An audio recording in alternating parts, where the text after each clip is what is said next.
Welcome back to the One Recap, the only show that does the one recap for Lord of the Rings, The Rings of Power. Actually, we're part of Comic Book Nation, the only show that does it all for geek culture. Sorry, I got thrown. My mic was muted. I am Kofi Outlaw, back with my co-host and Tolkien, expert, PhD level expert. We never know, Mr. Jamie Lovett. You're going to hype me up and I'm going to make a mistake and people are going to tear me apart at some point. I just feel it coming. Hey, like trying to do a show in front of an orc tribe, that's what can happen out here, But we are back to continue our discussion about Rings of Power Season 2. And last week we did the first 3 episodes, which were part of the premiere event. And now we are on episode 4. So if you have missed any of this, I don't know why you clicked on this, but hey, thank you. And make sure you catch our discussion of the first 3 episodes if you didn't know we were doing a whole recap show for The Rings of Power. All right, so Jamie, we are on episode 4. This was titled Eldest. And it was, they don't list the director yet, but it was, I didn't write it down from the episode, but it was written by Glenise Mullins. And yeah, this was an interesting episode. We saw, a lot of movement, literally and figuratively, with the storyline with the Stranger and Nori and Poppy. They got to an interesting place. We got an interesting new character introduction. A dude named Tom, who doesn't seem to be just Tom. And I want to start there because that brings up what you and I were kind of going over with the first episode, or the first 3 episodes, and specifically the storyline with Nori and the Stranger and all of this. I was kind of criticizing this as, being a good snapshot of what Rings of Power does not so great sometimes with its pacing and its storytelling choices, which is, it always feels like, unless they can really pull some kind of rabbit out of a hat, and I don't think they can, and that's not a magic pun, it just seems like we are in this storyline that is so kind of pronounced and obvious to us, to people who are any kind of fan of this, that we're seeing, these familiar wizards we know from Lord of the Rings, unless I'm totally wrong about Tom and he's not, what is his name, Radagast?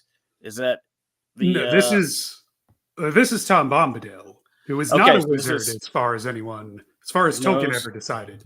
Older than wizards, apparently. Oh my goodness. So Tom Bombadil. All right. So here's why this is why I bring Jamie, because I would have stepped into it and gotten torn apart by Tolkien fans right there. So let's take a little sidestep into who is Tom Bombadil. Yeah, so just looking it up real quick. So yeah, he is a mysterious being. So another mysterious being of Middle Earth is Tom Bombadil. So this kind of switches my discussion point to what happens if you don't know all of this lore back and forth. Because he said his name is Tom, and I guess that was supposed to hit us like that. But for me, it was just like, I was just like, oh, isn't this the silly wizard from The Hobbit? And I was just like, nature wizard guy. And no, this was supposed to be more impactful than it was. But yeah, as a casual fan, I mean, I just think he was cool as a character. That's kind of pretty much what I got from that. And yeah, I think that's how you're supposed to take it. Like, he is a weird character in Lord of the Rings. Tolkien created Tom before Lord of the Rings. He was just a poem he wrote about this like merry nature person, and he put him in Lord of the Rings because I guess he thought, well, this fits here. And when asked about him directly, he was always like, no, he's just going to be a mystery. I know he doesn't seem like he fits, but that's, it's a big world, weird things, don't ask for things to be explained perfectly, because that's not going to happen. And so I think the ideal way to encounter Tom here is to not know who he is. This is kind of what the internet has done, where if you see something you don't know about from a show that's based on IP, your instinct is to just go Google it. But like, if you don't do that and you just take Tom as he is introduced, you get the closest thing to actually experiencing his introduction as you would have if you were reading Fellowship of the Ring, which is just, well, this guy's kind of weird and charming and weirdly powerful for some reason. That's interesting. And just move on from there instead of expecting like a retrospective lore dump to follow. Because yeah, Tolkien never explained what Tom Bombadil's deal is. The idea that he was some sort of wizard's mentor is entirely new. But yeah, it's an interesting thing to kind of use him as, because he clearly has an understanding of how Middle Earth works and how things are entwined and how to manipulate them and all that kind of stuff. So I think they did a pretty good job of inserting him here, as long as people don't get too hung up on his exact name. So yeah, names, right? Let's talk about names real quick, because we also got, was it me or did we get a quick foreshadow teaser of a name that we've been waiting on when we met the Harfoots cousins, whose names I'm also currently forgetting. The Stores. The Stores, yes. Didn't we? I think when the lead story was talking at one point, she asked if this stranger friend or this wizard friend was some kind of, and she used a word that's not quite Gandalf, but kind of like Gandalf. And I was wondering, oh boy, is this like a foreshadow of where we're going to go with this story and how we get to this name? Did you catch any of that? Or was I missed that, but it's entirely possible, because we know that Gandalf has multiple names in in Middle Earth. He's Mithrandir to the elves, and he has his own name as a Maiar, and then he's also Gandalf the Grey, which is a name that I can't remember if men or hobbits gave it to him, but if it wouldn't be too far out of field for these hobbits he's befriending to give him this name and then maybe acquire a few more along the way down the road. Yeah, I mean, it was like I was watching this at 2 or 3 in the morning, so it could be my mind playing tricks with me, but I was pretty sure I caught that little foreshadow there, and I was very proud of myself. So I'm going to stick with that. As we're seeing in the footage that's playing, we also had, our other storyline that was kind of actually nice to see. And an example of what the show can do, so right, is we got an appearance from the Ents, correct? Yep. And we got like a nice little aside with the Ents that I thought was, that was pretty good. And to kind of see them again and to kind of never be reminded of their power in this whole episode, kind of dealing with like some of the natural and unnatural forces of Middle Earth that are caught in the crosshairs of what's going on in this big fight. Oh, nailed my keyboard. But I thought that was really good and good use of this money that we're already always criticizing, this show about, was pulled off pretty well, in my opinion. I kind of dug seeing, angry female Ent kind of like stomping out people was pretty good. And we even had like a little brutal. The show gets weirdly brutal in weird moments, like where we saw the leftovers of somebody who had run afoul of the Ents, and looked like he had ended up in a Sam Raimi film. So I thought that was pretty good. Yeah, I like that a lot. I think what this episode did really well was emphasize that Middle Earth can be a weird and wondrous place, right? We've got Ents and Entwives specifically. I think it was smart of them to use the Entwives here, since they weren't in any of the movies or anything like that. They were specifically missing at that time. And so we get a glimpse of them, between them and Tom Bombadil and what goes down at the Barrow Downs. We get a real sense that there's like things are dangerous and strange and some things are unexplained. And this is a great big fantasy world. And we've actually got the money to make it look that way, which is more than a lot of fantasy TV shows can say. So yeah, I think this episode felt like it had several flexes in that regard. look, we can make trees come to life, and look, we can do creepy wraith things, and look, we can do some phenomenal casting for Tom Bombadil with Rory Kinnear. Um, and yeah, it gave it a real sense of adventure too. That I know last week I was complaining that it felt a little not just slow, but like, inward looking, and it couldn't. There was no that sense of adventure that you get from like a fellowship going on a journey, and they gave us that here. We got like the elves going off in the woods and fighting undead creatures, and like you said, the Ent wives and all that stuff. It made it feel a lot more charming, a lot more interesting, a lot more exciting. That all these things are just popping up, and like you never know what you might run into when these characters are journeying across that map they like to zoom out and show off once in a while. Yeah, the map is key. The map is key. Yeah, like a couple of things about what you're saying. First of all, I did not know that was Rory Kinnear as Tom, and man, that man is so talented. I'm still haunted by that Black Mirror episode, like where he played the Prime Minister, like that. I will be haunted from that, like by that forever. But it was crazy. He just kind of really transformed into like, yeah, they got him in there. So hats off to Rory Kinnear for being such a great performer. And I think kind of what you're describing is kind of what I liked overall about this episode.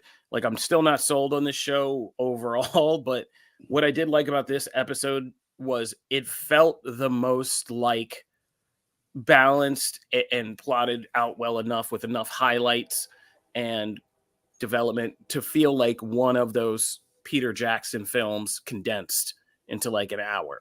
Yeah. It kind of moved how those moved, and those balanced ABC storylines with characters here, there, and over there. But it had a little bit of everything, right? It had like a little bit. I like the storyline in this one because we haven't gotten to it yet, but the whole thing with Isildur and what's her name that he kind of finds. Keeping up with all these names is killing me, but I'm totally blanking on her name now. I know exactly who you're talking about. Yeah, the wild woman or whatever. Yeah, the wildling that he finds. I'm starting to use Game of Thrones terms. Yeah, the wildling lady that he finds. Like I was glad that they didn't drag that out. Like that's because we got the tease of that mystery of when she's branding herself, and I'm glad that we actually could have Arendir be like, as smart as he should be and be able to kind of spot that and be like, yo, you got this lady here. She's clearly working for the enemy. But seeing that whole storyline play out was even that was well balanced and kind of exciting to see. And you got to love it because you kind of got a love story in this.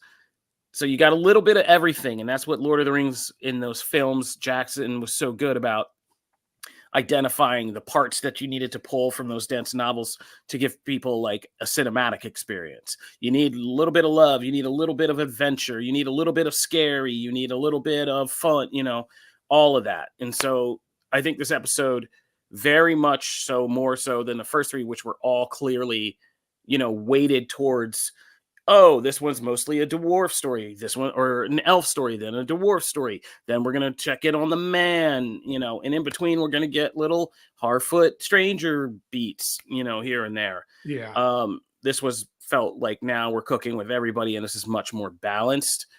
And I hope the rest of this season is like that, because like I said, as long as I'm coming here every week and I'm feeling like I'm getting like a whole your semi-whole Lord of the Rings movie experience out of this in a condensed thing, like I'll be somewhat satisfied with that.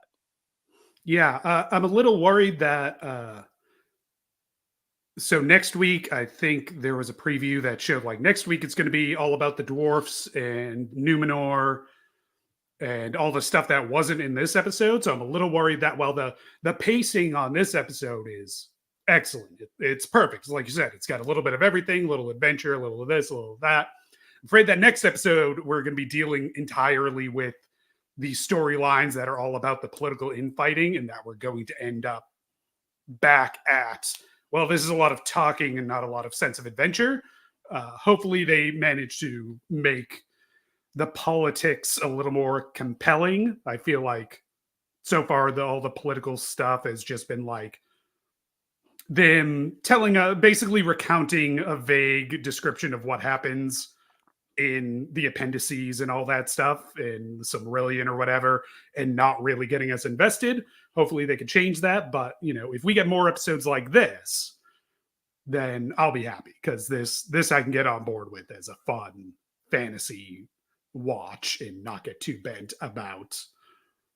It makes me worry less about, like, does this fit into any sort of canon or whatever like that? And like, who cares? We're having fun and fighting barrow wights and stuff. Yeah, I mean, clearly, just looking at our comments here, it is still the biggest hurdle this show has got to get over. I mean, words just in our comment thread, just here, we have words like cosplaying and fan fiction being kind of tossed around, which is exactly what you don't necessarily want for a show that costs this much. It's not a great look for that this series that's still happening. But yeah, I think whenever we slow down too much and we start to do the talky things, that's when you kind of fall into the trap of it being called Game of Thrones light and things like that. And we don't need to be there. We don't need to be kind of doing that. So, ooh, yeah, it's still gonna be interesting to see what the pacing is now. If you throw like a Balrog into these political negotiations, I'm there. Yeah, like We little did get Balrog hints of attack. that. Yeah, We did I'm get saying hints of like that down in Moria. We know that yeah, thing's sitting there. Whether or not we get a full on eruption, well, that's something to keep you invested, I guess. yeah. No, I mean, but like you said in this, I mean, seeing the Barrow Whites, like I wish we had more of these because there is Middle Earth is such a thick lore with so many good little parts that we can jump into. And another strength of Lord of the Rings was Peter Jackson was smart about knowing when to just rely on a quick kind of voiceover exposition dump, like, but when things were happening, like we're seeing things happen, and then you hear Gandalf be like, you're like, what is that fiery thing? Gandalf's like, that fiery thing is for thing from the depths of Moria. Long time ago, it used to be an angel, but then it fell. Now it's some hellspawn, and this is called a Balrog. And then it's like, all right, boss battle, start. And you're like, and you go into that. But they were kind of good about doing that. And yeah, like, I mean, I want to keep, like you said, that sense of adventure. I want to feel less like this is Game of Thrones light and more like I'm on, Quest, Quest the show, where with cool kind of Middle Earth highlights to Yeah. it. And yeah. I think people sometimes forget that, like, because Lord of the Rings has become so revered, I think people sometimes forget that it's also a world that has like vampires and werewolves and stuff in it. Like it can be weird and a little bit on the campy side sometimes too. His vampires and werewolves are a little bit different than you see them in like Universal movies or whatever, but they're still there. There's still room for these kind of side adventures, D&D scenario type things that you can do. And as long as they keep throwing money at it, it's going to look good and be fun. So, why not? Let's do that. As long as you're not like rewriting the entire history, then sure.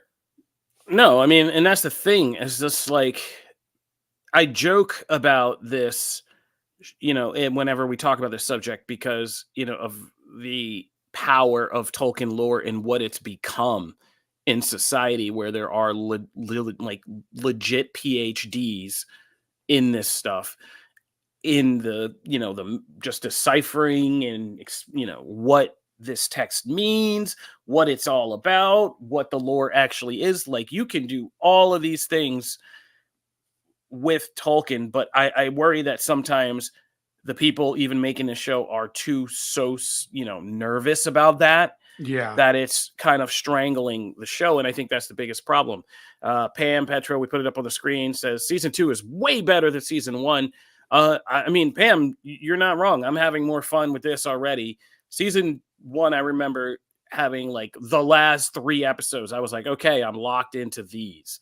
The rest, I was just like, woof. But this is already feels like a better step in the direction. And that's what we said. If you go back and watch or listen to our first 3 breakdown, both Jamie and I came away. I think it was more frustrating for us to say that at the end of all this, yeah, we're still in the same place as season 1, where we think there's enough promise here to keep, not to throw this away entirely, but we still need some tweaks to it to make it kind of more compelling than it currently is. But this episode was a step in the right direction and gave us good talking points and example of what those kinds of things are and how you kind of balance all these things. So yeah, we're not totally down on this, but yeah, we just think there need to be some tweaks.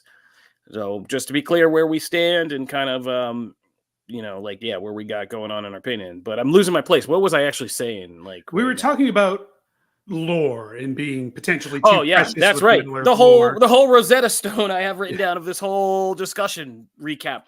So yeah, that the lore is kind of strangling it a little bit. I feel like the show is in such a bullet point of, even with the creative license it's taking, it's still creative license to be like, okay, but it's creative license according to these little bullet points. And we found little spaces in between there where we want to do little things, but it's not like a show where, like you said, you can take a show where, you're trying to get from this elf city to this elf city, and you go into a forest where there are these barrel wights or vampires or werewolves, and there's a point to that episode.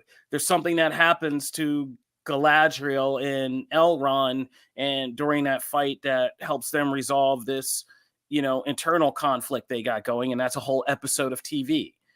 Or at least that's the whole episode of that storyline. And this kind of loosely does this, but like, you don't need to be always on the beaten path of the canon bullet points.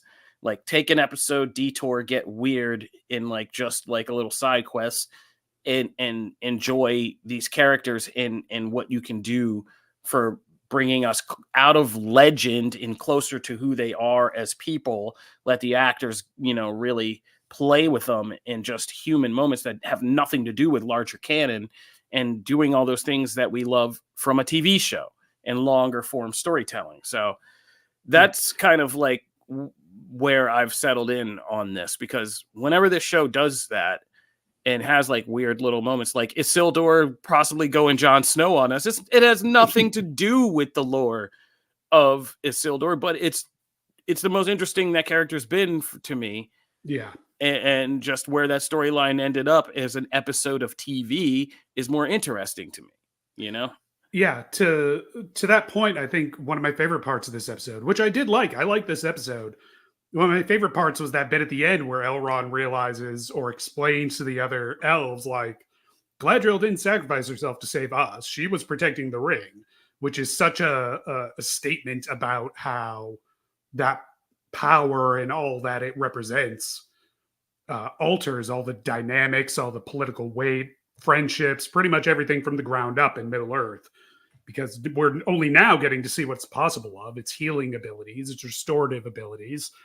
And yeah, that's a big thing to be carrying around and potentially worth one or more lives to protect, at least in Galadriel's eyes. So it's interesting to see that. That was one of the more human, like, this is about these characters and who they are, at least in this version of Middle Earth, that the show has given us, because it broke it down, took the big idea and focused it down into something that was about the characters as well, as opposed to just being the broad strokes of everything. Yeah. So, I mean, that's kind of, I think that pretty much sums it up for me. Let me say too, you were talking about the lore and them not being precious with it. I think possibly, if they're going in the direction that I think they're going with it, all that stuff with the Dark Wizard seems to be the biggest swing they've taken with that, the whole lore of everything. By the way, the show seems very good at hiding very good actors and dressing them up in ways no one recognizes. Nobody seemed to realize that was Kieran Hines. Yeah, I did not realize that first. No. Just like I was like, what, you got Caesar? Caesar, Mance Caesar, you know, I just rewatched HBO's Rome, like Good Sword and Sandals, Yeah, one of the trend-setting sword and sandal shows. But yeah, I had no idea that was him. I yeah. was like, oh man, just like Rory Kinnear, like, yeah, it's crazy. Even like the actors that you talk to, like Morfydd Clark, everybody, you just throw a big wizard beard or some elf ears on somebody, or dwarf nose, and it's crazy how much it can throw you off about who's under there. Like, oh, other good actor that I didn't even know was in this in the beginning. Not to go on a complete tangent, was Ben Daniels. Ben Daniels is a fantastic actor, and I didn't know that he played uh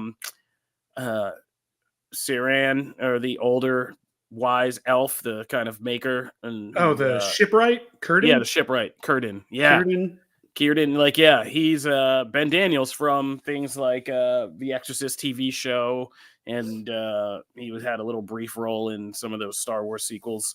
But yeah, so it's nuts what they can do, just keeping, like you said, people dressed up and fooling us. Yeah, All right. yeah. The big. Uh I mean, people. Okay, so we got somebody DEY is over on Facebook. Shout out to the live viewing audience who's watching us right now.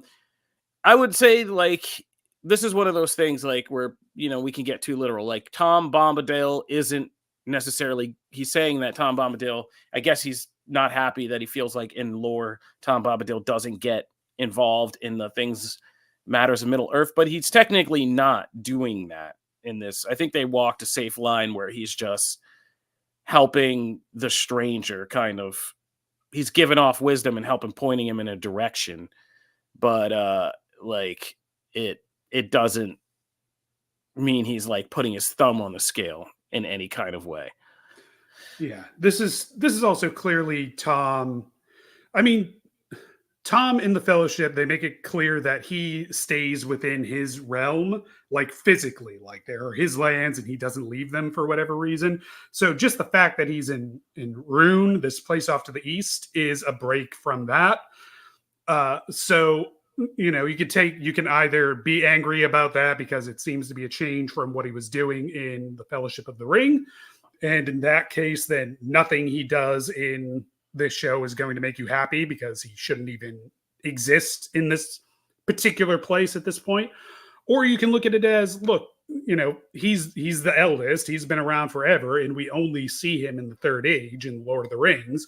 So who knows what he was doing and where he was before that? Maybe this is a story about how he ends up over in his lands, which are actually closer to the Barrow Downs, and setting up shop and deciding he's not leaving those boundaries or whatever. Who knows?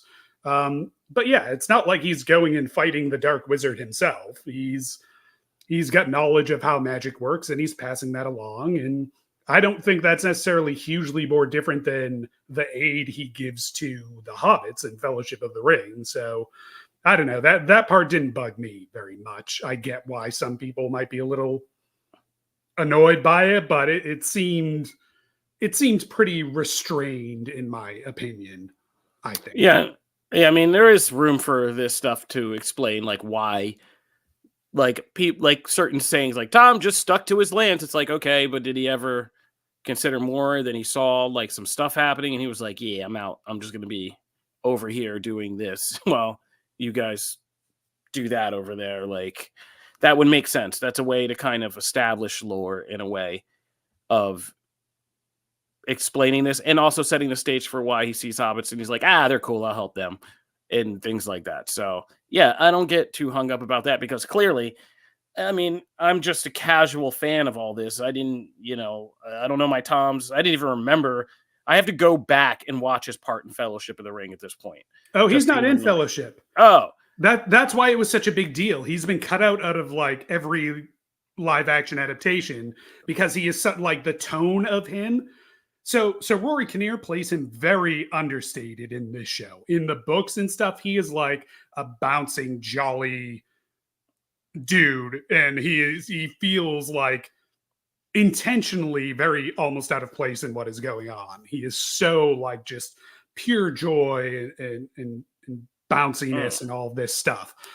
So that's why he got left out. The closest thing you get in Lord of the movies is there's a deleted scene in, I think, Two Towers where Treebeard saves the hobbits from a tree that's eating them, which is exactly what happens to the stranger in this episode. And Tom comes out and is like, drink deep, sleep, blah, blah, blah, and basically sings it to sleep to free them.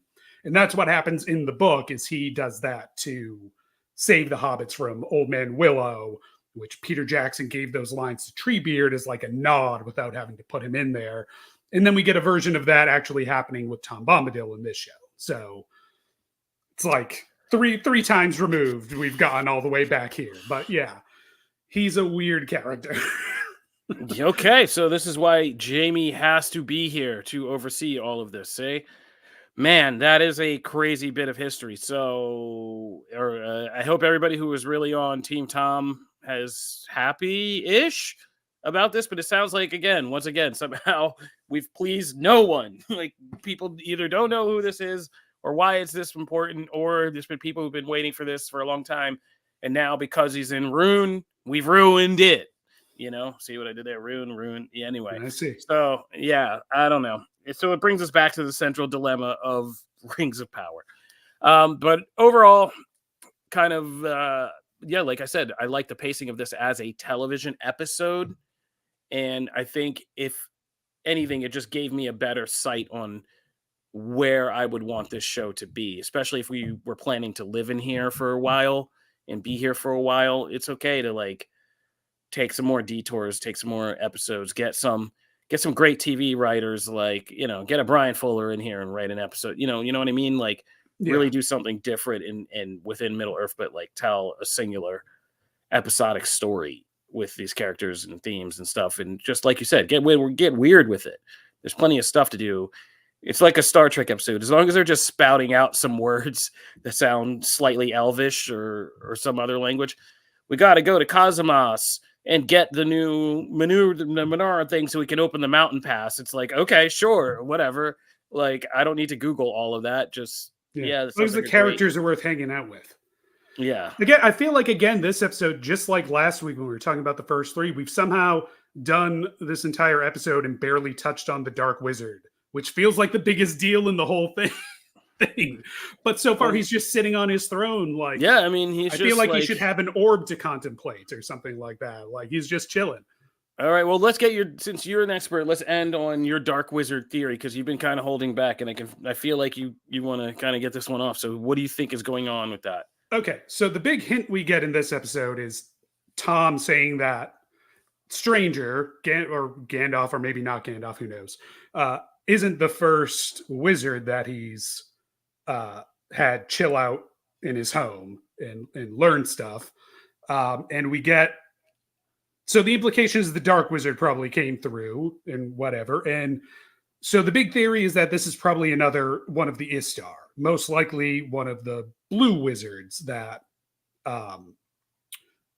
depending on which version of Tolkien's writings you're looking at, may have preceded all of the other wizards in coming to Middle Earth. And I think Peter has a clip pulled from my interview with the showrunner where he kind of hinted to something along the same lines. I don't know if Peter, you want to run that.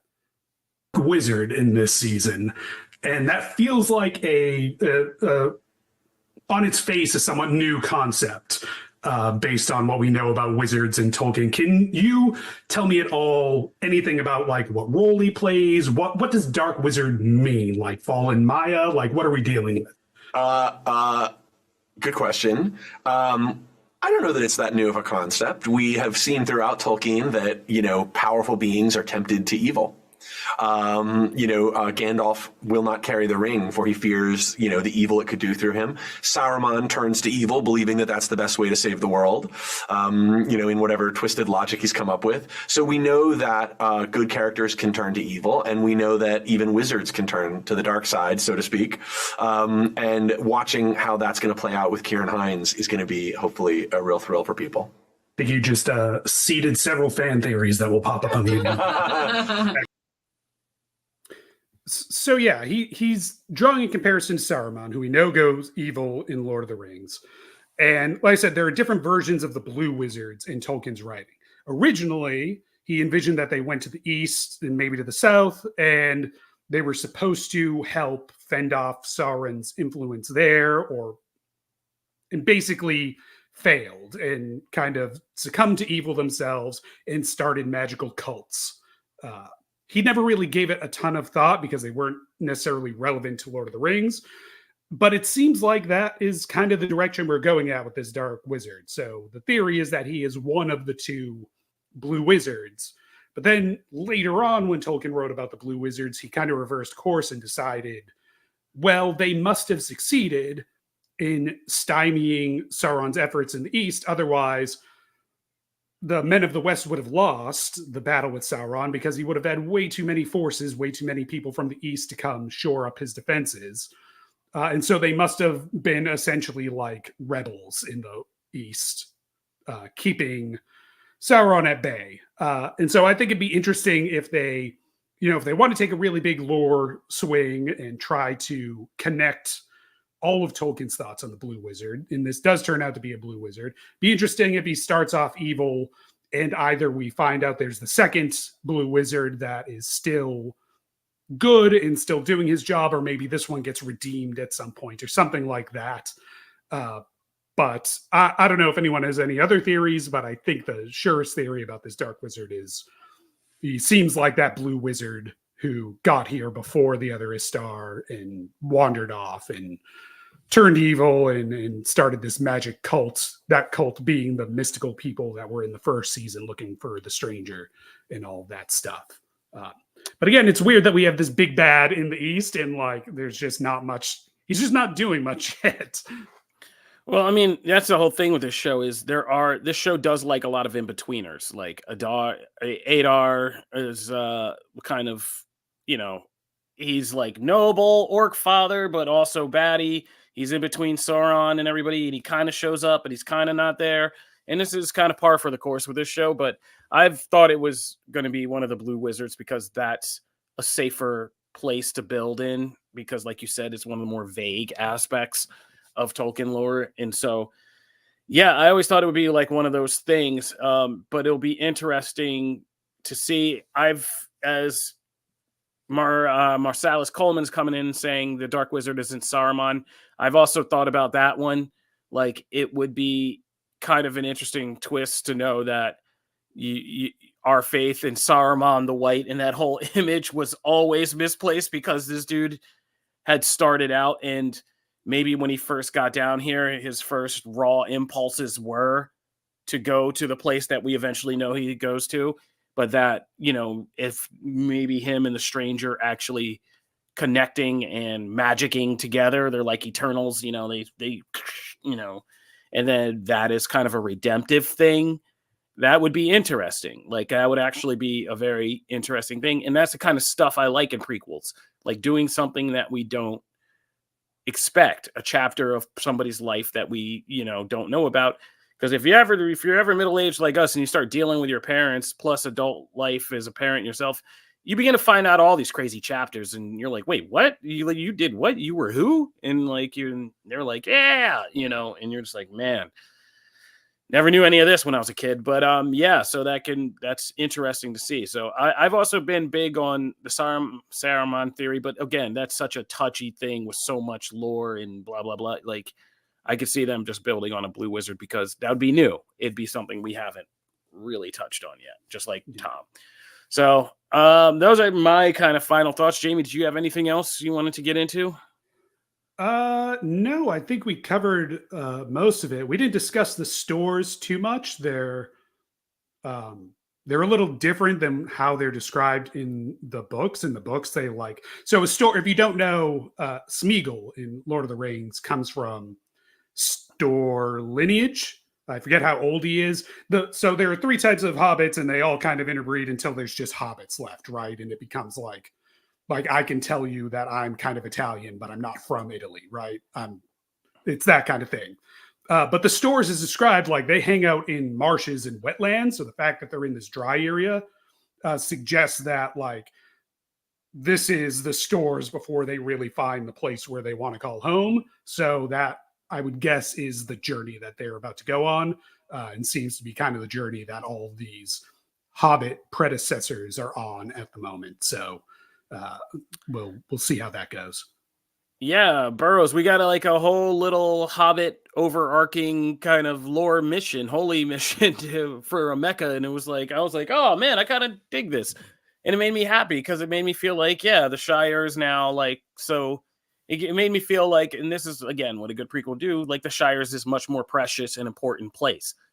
In Lord of the Rings, I was just like, oh, these dudes just love their grasslands. I get it. And now it kind of shows you the kind of the richness behind that, and yeah, and also why they would be the ones to help banish the evil from Middle Earth, these people who just wanted the simple thing, like a simple home and all of that. So yeah, that was good. I mean, it was interesting in that actress playing the lead store was really good. That was just her demeanor, her whole thing. I do like the people playing the hobbitish creatures in the show. They do a good job. And seeing Poppy in that poor kid, oh, nobody, kind of have a little moment. Like you said, there was cute little things that could be too plucky elsewhere were just cute and enjoyable in this. So yeah, man, there's so much to cover in these episodes. Whew. All right. That'll do it with my glowing enthusiasm for continuing to comb through all of these Rings of Power episodes. I mean, they are dense. So I'm just like you said, I just forgot a whole major part of this because we were talking about so many other things. But thank you, Jamie Lovett, for joining me again. And we are Comic Book Nation. We are an entire nation of podcasts. And we, in addition to doing our one recap after shows, we have a bunch of other podcasts that drop every week. And I'm sure we have something that is up your alley as a fan. Every Tuesday, we have Anime Initiative. The ghosts are coming. We have Anime Initiative every Tuesday for all our anime fans. Our crack anime team is out here telling you about all the new stuff happening in anime culture, plus digging into deep questions like what will be the next hot anime after the kind of current run of shonen things are ending, like My Hero Academia and Jujutsu Kaisen. What's going to step up in Attack on Titan? What's going to be next? What's the next wave? Every Wednesday, we do the pull list where Matthew Aguilar, my co-host, and I, and special guests like Jamie Lovett, kind of dig into the big comics of the week. And I think sounding like we're going to be doing more. We're going to have to do more of that in this show. So we're maybe even getting into some bigger, more rapid fire kind of comic reviews and the poll list, because we have a lot of that to cover. Every Thursday, our gaming team takes on big questions in gaming culture for Quick Save, our gaming show. And every Friday, we do a Comic Book Nation live show right here on these channels you're watching now or listening to now, where we take, interact with you guys, the fans. So be sure to subscribe, hit the button, because we do it all every week, plus after shows like the one recap. We got Penguin coming up. We got other big things coming up this fall. So we'll be busy and we'll be out here. This is Comic Book Nation. We're out of here. Peace.